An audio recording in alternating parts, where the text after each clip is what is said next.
ሲኮኑ በተለይ ደጋጋሴ በከንቱ መተለማ ከሰው አይኖቱ መስክ ምዕራፍ ክልተ ምንጪ ፍርሓት ምስ ሓጢያት ዝተኣሳሰር እዩ። መላእኽቲ ብጽድቂ ዝተመልኡ ስለዝኾኑ ፍርሓት የብሎምን።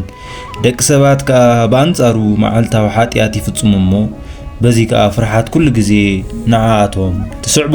ፍርሓት ንሓጢያት ትቕድማ ትስዕባ እውን ብቐጻሊኻ ምስኣ ሓጢያት ትተኣሳሰር። እቲ ቀዳማይ ዓይነት ፍርሓት ውድቀት እዩ። እዚ እቲ ንሓጢያት ዝቕድም ፍርሓት እዩ። ንሰብ ጥንቁቕ ስለ ዝገበሮ ከዓ ኣዝዩ ጠቓሚ እዩ። እቲ ንጹህ ህይወት ክመርሕ ዝደሊ ሰብ ከይወድቕ ይፈርሕ። ኣብ መጽሓፍ ምሳሌ ሓጢያት ንብዙሓት ወጊኣ ኣውዲቓቶም ዝቐተለቶም ከዓ መልዮም እዮም ዝብል ጽሑፍ ንረክብ። ምሳሌ 7:26 ብርግጽ ሓጢያት ንብዙሓት ሓያላት ከም በዓል ዳዊት፣ ሰሎሞን፣ ሳምሶን ካብ ሃዋርያት ድማ ከም ቅዱስ ጴጥሮስ፣ ቶማስ ኣውዲቓቶም እያ። ስለዚ ድማ ቅዱስ ጳውሎስ ከም ዝናበለ ዘተሓሳስብ ፍራሕ ዳ እምበር ብልብኻ ይትተዓበ ሮሜ 11:20 መንፈሳዊ ሰብ እውን እንተኾነ ንኸይወድቕ ክፈርሕ ኣለዎ። ፍርሑ ግና ካብ ራዕዲ ዝተበገሰ ዘይኮነ ነቲ ቅዱስ ጳውሎስ ዝገለጾ ክብደት ናይ መንፈሳዊ ውግእን ሓይሊ ናይቲ መስሓት ዲያብሎስን ተረዲኡ ካብ ጥንቃቐ ዝተበገሰ ክኸውን ኣለዎ። ዲያብሎስ እቲ መጻርርትኹም ዝውሕጦ ደልዩ ከም ዝጓዝም አንበሳ ይዘውር ኣሎ እሞ ተጠንቀቑ ንቑሑ።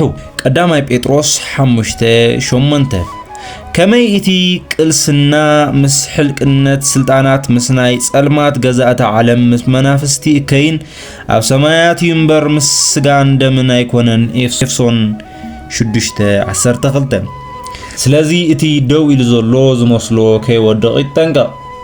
ቅዱስ ጳውሎስ ንዓና ንኸጠንቅቕ ብዛዕባ ነፍሱ ከምዚ ይብል ንኻልኦት እናሰበኽኩ ንርእሰይ ዘይበቁዕ እንተኾይነ ንርእሰይ ዘይበቁዕ ምእንቲ ኸይከውንሲ ንሰብነተይ እቐጽዖን እገዝኦን ኣለኹ። ቀዳማይ ቆሮንቶስ 9:27 ከምዚ ዝብል ቃላት ኣበቲ ናብ ሳልሳይ ሰማይ ክድይብ ዝወቕዐን ሓለፋ ኩሎም ሓዋርያት ዝፀዓረን ዓብዪ ሓዋርያ ዝተነገረስ ክንደይ ሓደገኛ እዩ። ስለዚ ከዓ መንፈሳዊ ሰብ ምእንቲ ኸይወድቕ ካብ ጠንቀቕታትን ምንጭታትን ናይ ሓጢያት ነፍሱ ንኽሕሉ ሙሉእ ጻዕሪ ክገብር ኣለዎ። ንሱ ወላ እኳ ኣብ መንፈሳዊ ህይወቱ እንተዓበየ ከምኡ ክገብር ኣለዎ። ስለዚ ከዓ ቅዱስ ጳውሎስ ክሳብ ክንዲ ዝዶ ዓያሹይኹም ብመንፈስ ጀሚርኩምሲ ሕጂ ብስጋ ክትፍጽሙ ዶ ትደልዩ ኣለኹም ብምባል ንሰብ ገላትያ ዝገሰጾም ገላትያ 3:3 ባርቲ ኣገዳሲ ከመይ ከም ዝጀመርና ወይ ከመይ ከም ዘለና ዘይኮነስ መወዳእታ ህይወትና ከመይ ከም ዝመስል እዩ።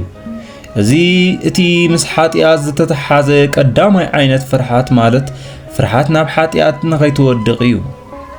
መንፈሳውያን ሰባት ነዚ ዘማራይ ዳዊት ዝብሎ ቃል ብምስማዕ ነዚ ከምዚ ዓይነት ፍርሓት ይጥቀምሉ። ብምኽሪ ረሲያን ዘይመላለስ ኣብ መንገዲ ሓጣን ከዓ ዘይቀውም ኣብ መንበር መላግጽቲ ድማ ዘይቅመጥ ሰብሲ ብፁዕ እዩ። መዝሙር 1 ሰብ ሓጢያት እንተገይሩ ናብ ካልእ ዓይነት ፍርሓት ማለት ከይፍለጥ ናብ ዝብል ፍርሓት ይወድቕ። ንሱ ሓጢያቱ ከይገሃድ እሞ ሽዑ ናብ ሕፍረትን ውርደትን ከምኡውን ክቡር ናብ ዘበላሹ ናብቲ ዘይምሕር ዘረባ ናይ ሰባት ከይቃላዕ ድማ ይፈርሕ። ገበነኛ ሰብ ገለ ምልክታት ናይ ገበኑ ረሲዑ ከይከውን ብምፍራሕ ኣብቲ ገበን ዝፈጸመሉ ቦታ ደጋጊሙ ከም ዘዕነኒ ክኢላታት ስነ ኣእምሮ ይዛረቡ።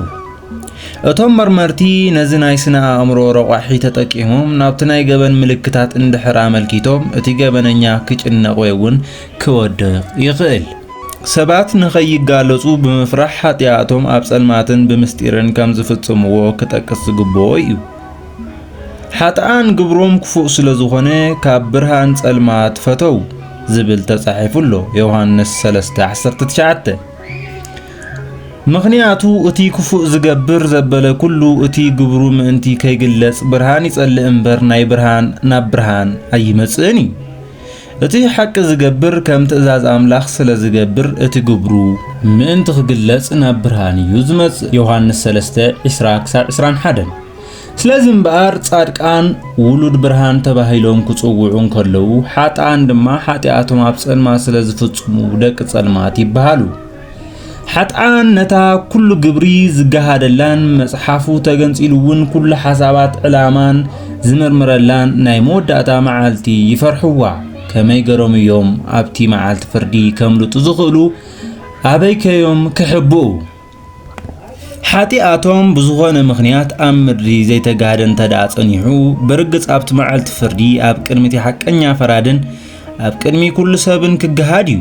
ሓጥኣን ሰባት እቲ ኣብ ስጉር ቦታ ዝተነግረ ኣብ ልዕሊ ናሕሲ ዝግለጽ ምዃኑ የፍርሖም እዩ።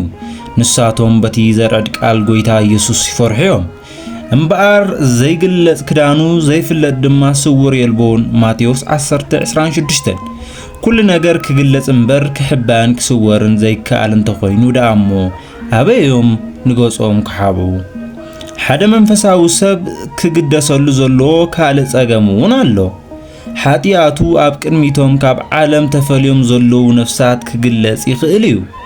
እቶም ነፍሳት ነቲ ሓጢኣተኛ ሰብ ፈተውቱን ኣድነቕቱን ዝነበሩ ሽዑ ግና ተጋጊዮም ከም ዝነበሩ ምስ ፈለጡ ዝግረሙ፣ ብኣንጻር እውን ዝነቕፍዎ ዝነበሩ እሞ ሓቆም ምንባሮም ዘረጋግጹ እዮም። ሓደ ሰብ እሞ ኣነ እንታይ እገብር ኢሉ ክሓትት ይኽእል እዩ። ኣነኸ ንስሓ ኣበሳ ከም ዘይሰራሕኻ ገይረ ሓጢኣት ትድምስስ እያ ኢለ እነግሮ። ንስሓ ሓጺባ ካብ በረድ ተጻዕድወካ። ሓጢኣት ከይግለጽ ኢልካ ደጊማ ይትፈርሕን ሓጢኣትካ ከይግሃር ትፈርሕ እንተኾንካ ተነስሕ እሞ መላእኽቲ ኣምላኽን ኩሎም ነፍሳት ቅዱሳን በኣኻ ክሕጎሱ እዮም። ከመይ ብሓደ ዝንስሕ ሓጥእ ኣብ ሰማይ ሓጎስ ይኸውን እዩ። ሉቃስ 15:7 ካልእ ምስ ሓጢኣት ዝተተሓሓዘ ዓይነት ፍርሓት ካብ መቕጻዕቲ ወይ ሳዕቤን ሓጢኣት እዩ። ኣቦና ኣዳም ሓጢኣት ምስ ገበረ ፈርሖሞ ኣብ ገረብ ተሓበ። እቲ ምስ ኣምላኽ ዝነበሮ ዝምድና ድማ ካብ ፍቕሪ ናብ ፍርሓት ተቐየረ። ቃየል እቲ ቀታሊ ሓዉ ፈሪሑ ጥራይ ዘይኮነ ረዓደ እውን ከምዚ ድማ በለ፣ መቕጻዕተይ ክጾሮ ዘይከኣለኒ ዓብዩ። እንሆ ሎሚ ካብ ገጽ ምድሪ ትሰጎኒ ኣለኻ፣ ኣነ ድማ ካብ ገጽካ ክሕባእየ።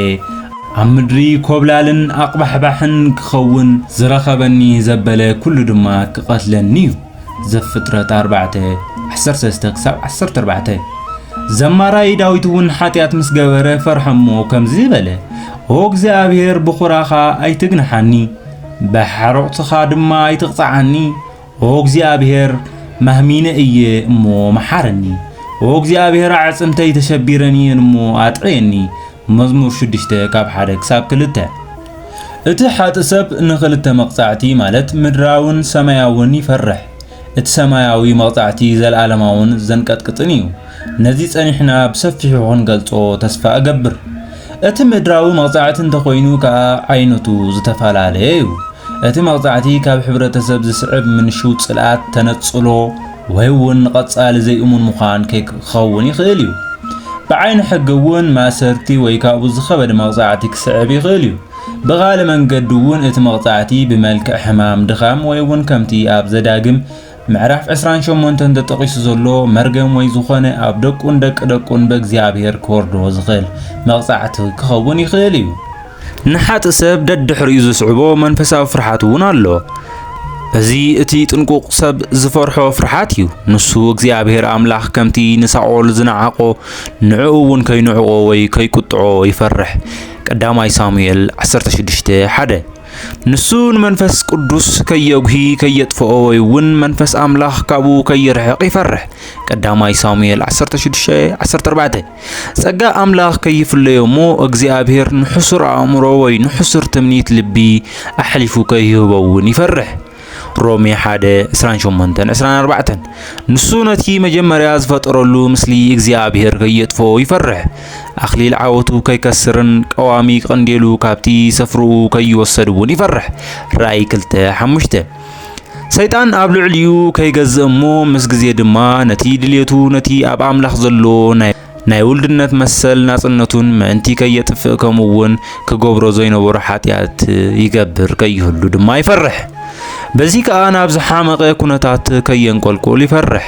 أنا نجبرخ أفلطي حياو تبهيلك إخا تسمى جناخ موتي خانا بالإجزابير كي زاربو يفرح رئيس سلست حدا نجزابير كرخبو كي تدالو خلو موت أدهليلا كي توصدو يفرح حدا وان حدا قدس أبو كمز سعبيلو تزاربه أنا سلست نجارات أفرح اتا نفسي كابس جاي اتفلي الله موت اتا بكلمتي حقنيا فرادي زقوم الله ساعات اتا فردو سمع الله موتن فتم ابزل على درجة نصحنا زبزحو قدسان اكوا زفرحو كاب كونو نحنا خدا نام لاغ زفرح سب حاتيات ايقبرنيو اتي حاتيات زقبر دما نام لاغ ايفرحنيو نعم لاغ زفرح سب نتي نعم تيزفرد أملاخ سلا زي فرح نغالوت أي عمسنيو نعم لاغ زفرح سب نتي نعم تيزفرد أملاخ سلا زفرح نغالوت أي عمسنيو نعم لاغ زفرح أملاخ قدس مهانوس لزفلت نرسو أي ركسنيو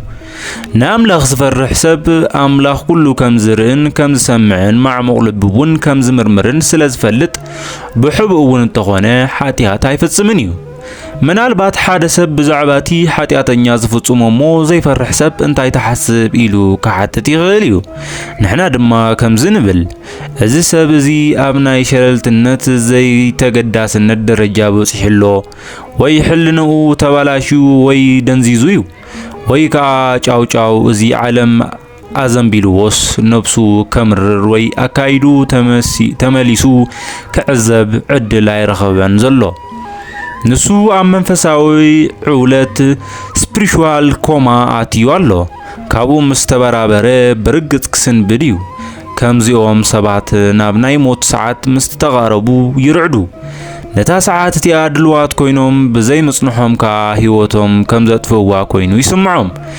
نسخة أنا ناي فرحي هيوت زي كونه ناي فقر هيوت إيه كنبر زدلي تبل تخونيغا أنا دما مو حاتيات أي تسرح مغنياتو حاتيات مسفرحات تستأساسر يوبلكا برقص اتي حات سب حاتيات كقبر كله فرحات اكزيابير يبولون ويكمتي زماراي داوي زبولو نام لخاب كريميو اي قوبرون حاتيات زي بالكان تخوينكا اي تفرح حاتيات تغيركا انت خوينكا كا مس اغزيابير تعرق نفسخا قصصن قصاعن مو ناي نسحا هيود ما مرح شعور فرحات اي كهلو كانيو انت غنغنا نحنا حاتان كساع زخون نفسنا منتي كنرم اغزيابير املاخ نعنا فرحات عدلنا اسكين هواريا باولوس كم زيكبل كلو سمعيو مبارك زيابير نابتي زدالو سفرا عرفتي كم اناتو تسفاهبونا اللو قنا من الباش حدا كابانا نابز عرفتي كياتو زترف كهيلو نفرح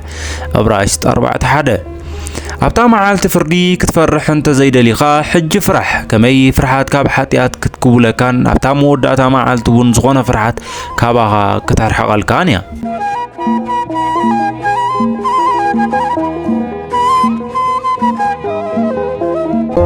And